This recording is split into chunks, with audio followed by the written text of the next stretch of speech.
But this is for my friend JC Demi, so I apologize. I didn't think, you know, oh man, that content though. That's a no-go zone. Cripes, yeah. but um I hadn't watched this movie in a long time. It was just who I was in high school. Um but I don't have new content to kind of make up for it aside from like a degree that I got and more like employment roles kind of took over my entire life. So I could talk to you about villains in my workplace. I'm sure that we did talk about villains in my workplace. but but yeah, so Phantom of the Opera, the Phantom was the big one for me. He was very, very cool. It was Gerard Butler was the actor in the rendition that I'm fangirling over, that I was fangirling over. And he had, I watched some of the commentary that went along with the DVD, because with the DVDs you would have the second disc for the special features and they'd have the commentary, and a lot of people might just stream and they might not have access to this stuff. So it's a different world. But we had the commentary, and so you'd get that information. And so he was not a traditional pick for this movie because he didn't have the official training, the opera training, and or like he had like a rock band, a rock and roll band, and so he was called in, and he's got this rock and roll perspective of Phantom of the Opera, and so he's got a rougher voice in the role, and like you can listen to like an on opera or on stage version of the musical, and it's got a completely different Phantom of the Opera. It's more put together, it's more clean, it's more operatic, but I think they liked the raw quality of him for the movie, and I adored it. He is one of my favorite parts to sing. And again, I was off the music scene. I've not been in, and so this is from 20 years ago, and and so I need to find new things that I appreciate and that I can sing along with. So if you have suggestions, let me know. But he's got the slicked back black hair, Don Juan, and there's even a song of Don Juan triumphant, and he writes this musical specifically for Christine Daae, and at the end, and it's the pivotal moment. So that's when it's the climax of the film. It's when everything starts kind of coming together, and it's like just got like the music there is just phenomenal. It's one of my favorite songs, and I'm not going to sing it for you because that is my big jam, and I don't want to on the internet. So but it's just pivotal. It is where it's got the Phantom, and then he's singing with Christine sings back, and then we have Raoul come in too, and so they're all singing together, and it's all building, and it's when they get called out. There's a part where the Phantom finds them together, their secret engagement. What have we to hide? No, Raoul, no. I can do that too. I've never for the internet because I'm an adult now, and I do employment things and professional things. But we shouldn't lose track of that stuff. It's nostalgia, and it's caring. You care about those things, and you care about the people and the storylines and the plots, and you can look at how they are created, and why they're created that way, and it's worth looking into, because movies are, a lot of people love movies. I don't know if I know anybody who doesn't really like movies, so musicals, on the other hand, a lot of people don't like musicals, and opera, most people that I would not say I am a really big fan of opera, that I know anyway. Um, I don't know. I do actually have a friend who is actually very interested in opera, but they're not on YouTube that I'm aware of. So, but I will wave to her anyway because she was one of my big friends that we would sing this with. Because you sing with your friends when you got time. That's a good thing to do, right? But we would sing together, and it was the two musicals, Chicago and Phantom of the Opera, were the big ones. But that 20 years ago, 20 years ago. Yeah, and I wanted to keep waxing and waning poetical about Phantom of the Opera, but he's a very sensual character. He has a mask on, and that's part of the musical.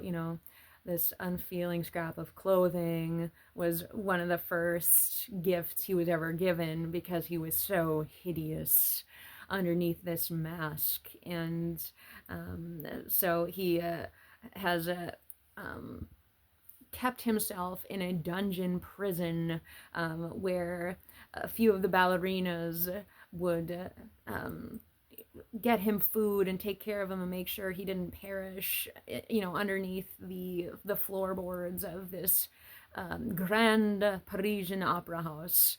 And so he has a soft spot for the ballerina. It wasn't love, but she takes care of him still, and they have an understanding. But otherwise, he has he's a diva in and of himself, where if he doesn't get his way, he manipulates things, he threatens people. If he wants someone to play a certain role, if he doesn't like the musical, he might he will sabotage things, and he will pull ropes, and he will make sure that people are endangered or scared. He allowed the giant gorgeous chandelier in Phantom of the Opera to come crashing to the ground, and that is a pivotal part of the film, this chandelier just crashing down. And so it's a big deal. He's a snot. A lot of people's lives were in danger, and he doesn't care because he was treated with hatred and discrimination. He can't leave the opera because he was invited to be in the circus. He was taken into the circus, and he was the freak show. He was made fun of. He was insulted and abused by everyone. They would come to this circus and they just make fun of him, and so he left, he escaped, and he hid himself, and now he has this mask. But he hates humanity, except he absolutely loves music. And he is the true prima donna. Sorry, prima donna. You leave the stage, we got the Phantom in the house. Yeah. So he is a prima donna. He hates people and tries to get his own way in the stage. They have a new owners of the opera house, and they don't know of his existence, and so that's part of the film, is them having to deal with his orders and saying, we're not going to listen to this is bogus, we don't have to follow the rules of some phantom, some opera ghost. I don't think so. I'm not going to bend the knee to that. And then things go wrong.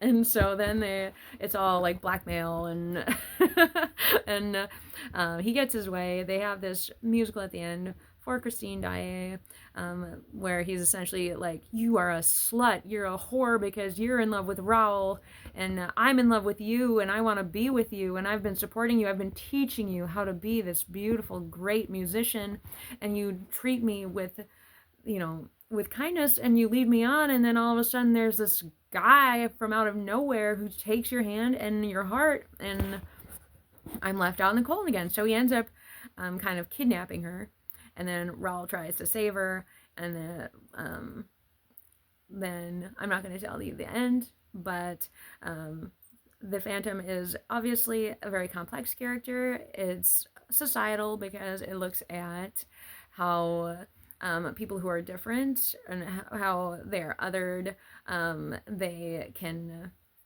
meet with concerns. Obviously, he could have gone to physicians and tried to treat his face and have surgeries done, cosmetic surgeries, in order to change his personal aesthetic. He could have done that, but he would have needed income, and probably more than his allowance that was given to him by the stage. And this is a book too, by the way. I did read the book, but it was so long ago that I don't remember the specifics, and so I don't know the differences between the movie and between the book. I will say that actually I saw the movie a couple times and I read the book, but I was all about the soundtrack, and I know one of my friends was absolutely like the soundtrack all the way through, and not just the soundtrack release, because there's always like one or two songs from the actual musical missing from the soundtrack, just to check you and to surprise you. And so she was like, obscure song, and you're like, I don't remember this one at all. Boop, ba, ba, ba. But she was the purist, and she would listen to the movie in and of itself, like as for entertainment, just in the background. And so she knew, I think she probably had it memorized. But we had different favorite songs, and so that was my other friend that we would sing, because I didn't know, JC Demi, that we connected on this, and I feel like we should have. So but I'm glad that I'm making this video for you. This is inspired by your villain videos. I don't know if I'm gonna make it to the full hour. That was the goal. I was like, I'm gonna try and talk about one of my favorite villains, or one of my favorite characters of something, for an hour, and and we're coming up on half hour. Because she does it so fluently, and it's got a lot of in-depth thought processes about the characters, and it's got inferences from other shows and from other instances that are comparable, comparative to this particular character. We cannot, I guess, hearken for the Phantom to those who might have disabilities, other, like, aside from visual, physical impairments, but in society they have been treated as lesser, civilians, lesser society, because of those disabilities. And so that is also coming to the fore, and so it's also looking at the psychology of that, of being ostracized and being left alone, longitudinally. And a lot of asylums and institutions were not uncommon for disabilities, but also some disabilities, perhaps mild intellectual disabilities, or those might not have even been noticed, depending on the level of schooling. And of course, if you were part of, like more noblesse versus, because there was systemic hierarchy, and there were expectations for certain members of society versus others. And if you could sew a mean cushion, you didn't have to be able to converse intellectually with the people a la mode, the society folks, the above board people. And so different expectations, and if you were pretty, obviously, and if you had a dot in the Francais, a dowry is what that means. If they were gonna fork over a bunch of cash with you upon marrying, an allowance for, because people didn't need to work, if they were a part of the, not the nouveau riche, but the established rich society, they would just have the money, and they might have, they would hire people to manage their businesses, and they to get more money and to accumulate more wealth. They would have like networks of monies just rolling in, and they didn't have to do anything to maintain that stuff, per se, or just they might have like an office manager who might report, however often or whatever, and so they would have the monies, and it would like so they might pay like monthly allowances to the husband as like a part of the marriage contract, and which is why women were treated like property for a long time. They weren't allowed necessarily to vote or to leave the home to get jobs, and of course society has changed exceptionally since then. But I was just watching a movie about women's rights. It was a biopic on Ruth Bader Ginsburg, and about legislation, um, right after the civil rights movements in like the 50s of the United States, and trying to make it legal for women to be able to have basic, like, open a bank account in their own name, and things like that, and not have to defer to another breadwinner or someone who owns them. And so that is part of the civil rights movement, and it is historically seen where women have been political pieces. They've been like chess pieces, strategically placed to ensure alliances in society, because wars could break out, would break out if people were down on their luck, if they needed more monies, if they needed more land to appease their growing populations, if they wanted to have more farmland, if they had over farmed and they had poor crops, agriculture, they would have to try to expand. And if they just wanted more resources in general, it was a different world, arguably, but we are seeing elements of it with colonialism, Russia and Ukraine in the modern era, Donald Trump with Greenland, but he's pulled back, thank goodness, Israel and Palestine. So this is not abnormal. We had colonialism, middling as well, with the French in Africa, the French in Asia. We've had Spain in South America, Spain, in California, so that's not abnormal. And that with colonialism, it's exchange of technology and the people in power, and like we're even seeing it now with the war in Iran, where Trump is taking out their political leader, and then he wants elections for someone new. So hopefully not of his choosing, but of the people's choosing. But when we just kind of forced it down in Venezuela as well. So Trump is being very verbal and very offensive instead of defensive in his political stylings, and I think that's to kind of, I'm hoping that kind of pulls like the United Nations and like all of the countries kind of into a different level of engagement. And but I'm not pro that type of expansion. I feel like when it comes to that, I want to kind of respect boundaries, and I want to respect their boundaries, but I do want to also keep people from living in corruption, and also ensure the basic human rights and ethical treatment of peoples. And so it could be argued that some level of colonialism or some alliance building, or like teaching them how to become sustainable, would be best practices. But I feel like you can do that through diplomacy, and you don't have to attack people, and you don't have to steal random leaders out of other countries and then kill people, and which seems to be Donald Trump's trend right now, and I don't know about that, but I believe in diplomacy, I believe in education, I believe that it's best practices if you can land on land on contracts and things through communication, and not through violence and warfare. So I'm pro the United Nations.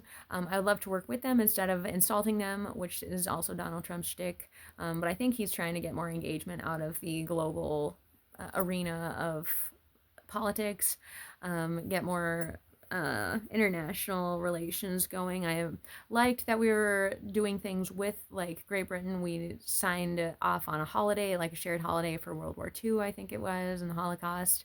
I thought that was a nice gesture. And going international, I think, is good. I'd love to travel more myself. I would love to talk to JC Demi about that and see about her traveling experiences. But and that's something that does restrict you, like trying to pull it back to Phantom of the Opera. Ah, cripes, I got caught on a tangent. Politics, always politics right now. But well, we're talking about societal norms and things with the Phantom and the inequality, and that's still a pressing concern today.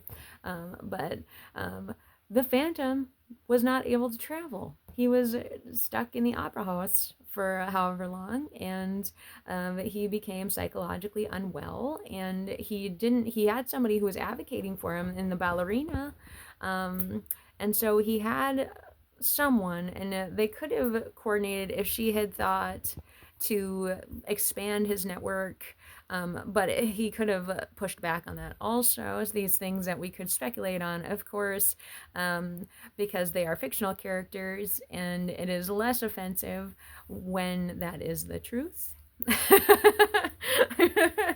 She should have tried harder. She should have brought him out, and she could have loved him instead of this love triangle, this unhealthy love triangle. She was this beautiful ballerina, so talented, and she became the instructrice of the of the dances, and she could have, all these things. It could have been played differently, and he could have been with the ballerina instead. And she has a daughter in the film.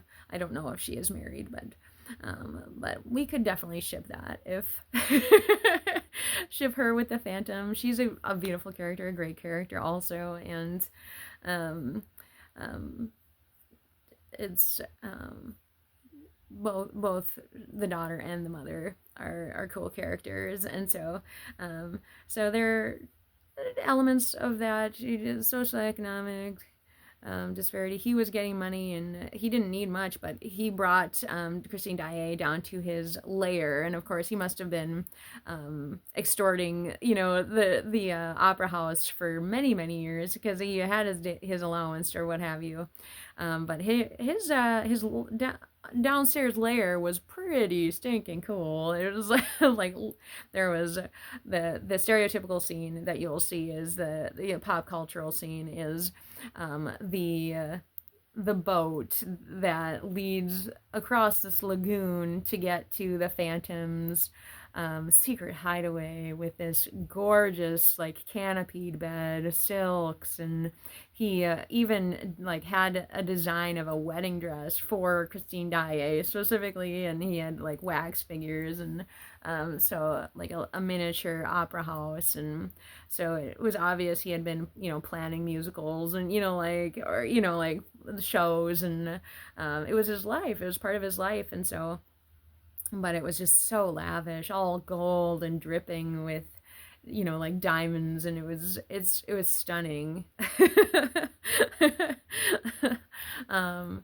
And so so he wasn't not wealthy. So perhaps the socioeconomic differential was lacking, I suppose.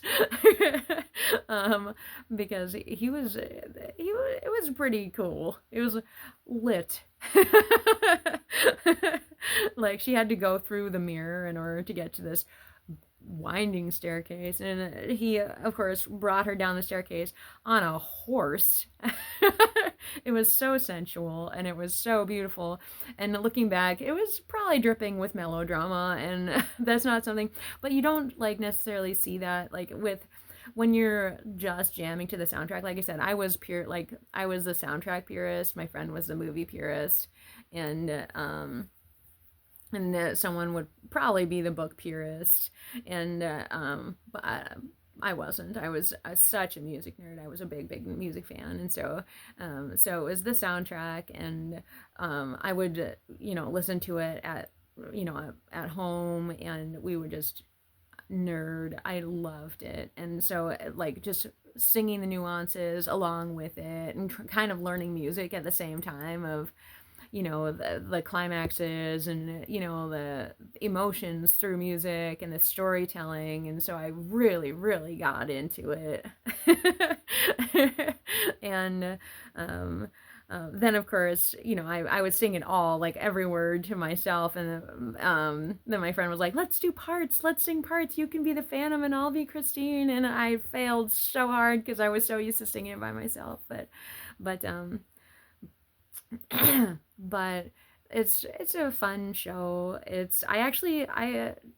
liked the movie, but I preferred the soundtrack, and that's one of the things too. That is, I felt like Raoul wasn't pretty enough. I didn't like his hair, and in the musical, you just loved to love him, and the Phantom was just so ogle-worthy. And then when you watch the movie, especially when you're outside of the Phantom, back then it was like he is so dreamy, it's so sensual, everything's just glowing and gorgeous. It's operatic classicism at its finest. And then you go back after you're out of the headspace, and you're like, how tall is he? These like gosh, I don't even know how old he is, like things like that, like reality kind of intrudes a little bit, and you're like, how tall, and he was actually older than the actress who played Christine, and so they tried to make, because such a sensual, he is like obsessed with her, and there's a scene where he is supposed to kind of be like romancing her and like feeling her body, but because she was so young, they ended up, she had to touch her own body, and he just had his hand over her hand, so that way it was completely PC. And so it was, she was touching herself and like and sensually, but the implication there was, it was still very ooh la la.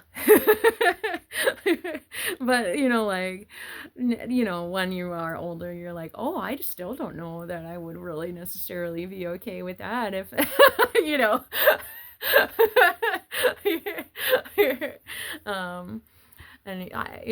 it's yeah. And so characterizations, things like that. I wasn't the biggest, like the Mask, though. I have seen like different renditions of the Mask, and I actually did see this one on stage also. Kind of, I was outside of the headspace, but not so distant that it was, but at that time I was still kind of distracted with some mental emotional health problems, and I think that was when I was at school too. And but I've seen the Masks done well, and I've seen them done less well, but I would say that the movie was probably the best I've seen in way of the Mask application. It was gorgeous, and he rocked it, and so high five. And I don't know how old that guy was, and it didn't matter when I was in high school, because he was the heartthrob, she was this pure beauty, and so it didn't matter. But maybe we could argue, this is a kind of a joke, nerd, because my mom growing up, she had a big crush on this older gentleman, Sean Connery, because he was James Bond, and so which is the super spy. He's a super spy, heartthrob, hottie, and he's a very much older gentleman. And so I'm always joking, who's going to be the next Sean Connery? And so we could put Gerard Butler up for that. I just the other day I was like, well, maybe Antonio Banderas, just a bunch of older actors and actresses, which is also probably dating me, but they're closer now to Sean Connery than the younger crew. So I feel like it's not inappropriate to start speculating on such matters. In pop culture, I'm trying to get caught up. Like I said, now I have the streaming platform. I've got Netflix for another like 2 weeks, I think. but I'm trying to get caught up on all the pop culture that I've missed, and I don't think that that's a bad thing. I'm not in that rhetoric, and so that's good. But Phantom, when I was all about, the movies and, school, we had schoolwork, we had homework, we had the extracurriculars, and then we had music and film and books, and those were much more prominent, I feel like, back then, because I wasn't worried at all about politics or employment or helping other people. It was kind of just, I was in my boat of um, my responsibilities of the schoolwork, and then coming home and doing more schoolwork, and then the pop culture there. And so I didn't have to worry about everybody and everything and the fate of the human race and the world and all those things. Most of my videos now are about environmentalism and different experiments and politics, and I'm a very different person now. But I was still jamming Phantom of the Opera, so we gotta make sure. No, no, no, no, no, no, no. But yeah, so that's a little sneak peek of my big villain. He was um, discriminated against because of his disability, and he was ostracized, and he felt alone, and he became a diva. He was a genius. He was a mad genius, and the ballerina would master the, because actually it was the ballerina mistress, the teacher, the lead ballerina, who was a little bit older, who had the daughter, who saved him. And so he is older, because he's about the same age as the mom, who has an adult daughter. And so that there is an age discrepancy. So we could talk about age discrepancy in relationships, and that you see that on TV shows. Some people can make it work and some people can't, and some people are okay with that socially, having that age discrepancy. But um,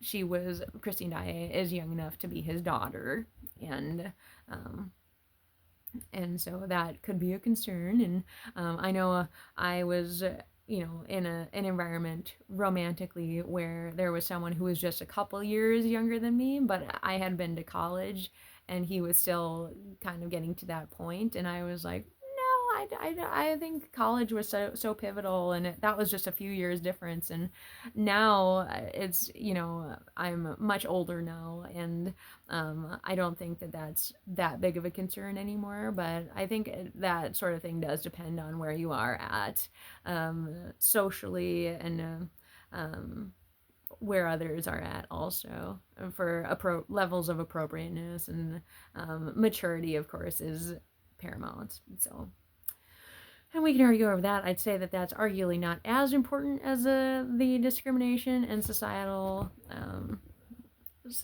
concerns, mental health. He was a murderer, to get his way on stage matters, and to get his money from the opera people. And so he was willing to destroy nice things to get what he wanted, because he hated people, he hated society, but he loved this woman who loved another, but he still loved her until the end.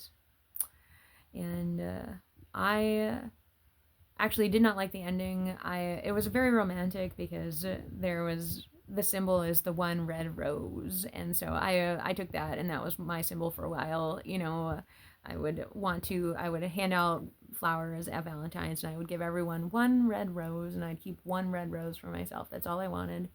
Phantom of the Opera, the one solidarity, the one red rose. How romantic. And the engagement ring that he had acquired, and it was very sad. I always wanted the Phantom to heal, and I wanted him to have someone, but that's because he was such a rock and roll, heartthrobby, sensual character, and I didn't want him to be lonely or sad. But that's the entire plot, is that. But I forget that, because the music was so gosh darn fun to rock to. but I just wanted him to be happy, and I wanted him to have a happily ever after, and it didn't have to be with Christine. So now I'm thinking we could definitely ship him with the ballerina, or some, and of course, Gerard Butler. He didn't look old enough to be the gal's dad, but I guess he could have been. She was underage. She was younger, and so. Hence the hand over hand thing. That was part of the commentary of the special features DVD, before streaming. But yeah, so I think I'm gonna wrap up this video about Phantom of the Opera. This is again inspired by my friend Jace Demi here on YouTube. I do have to edit this, and maybe I'm just videoing this. It's not an audio recording only, but I think I am going to put a graphic over my face specifically for this, so that way I'm copying her style. It is inspired by her. I wanted to see if I could do it, because I was like, I don't know if I've ever, just talked about a character for an hour, and so I was blown away. But I love talking. I love book clubs. I love talking about books and movies, and so I've not done this type of video. So if my channel likes this kind of content, if they want to talk about books and movies, and I think I have talked about a couple books on here. I do have a playlist for books, but let me know and we can do something more like this. But again, most of my pop cultural references are going to be from 20 years ago, because I completely fell off the grid when I had to be an independent adult, and I went back to school, and so I kind of lost touch with all that stuff, all the trendy what's happening now. So if you want to educate me in my older age of 35, please do. I want to hear what you're interested in, and maybe you can get my take, and that would be fun too. If you want the forgotten years, because I'm not old yet, but I'm not young yet. I'm the middle, and this is argued as like I'm supposed to be having kids, and they are supposed to be my life at this time. They're supposed to be coming to adulthood, and I'm supposed to disappear into the background and lose touch with my husband and lose my sensuality, and and then regain it, and after they have moved out of the house, and then look to retirement in 30 years. So I'm supposed to be forgotten at this time, and I still have that element. I'm still forgotten, but I don't have the kids. So it doesn't feel like it. I still feel very young. And we can talk about that too. We can talk about the time warp that is adulthood without the milestones of like other developing children, or to keep the time for us. It kind of gets lost. So that's something that we can talk about. But I am going to stop this movie. This is a movie now. This is not a movie. This is not a movie. I will stop this commentary now. JC Demi, I want to hear your feedback.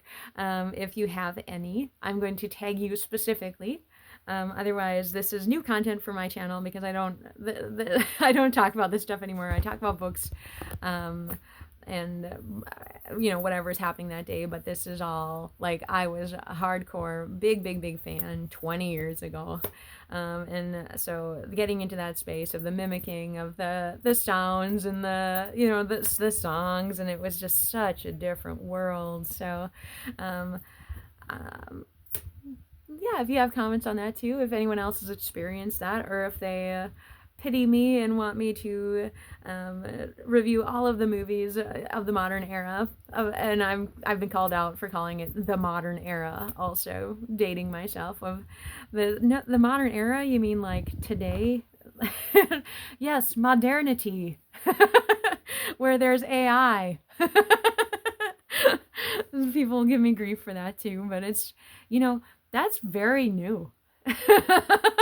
Where I'm from, so so we can talk about that too. But I will talk to you later. Have a great day. Goodbye.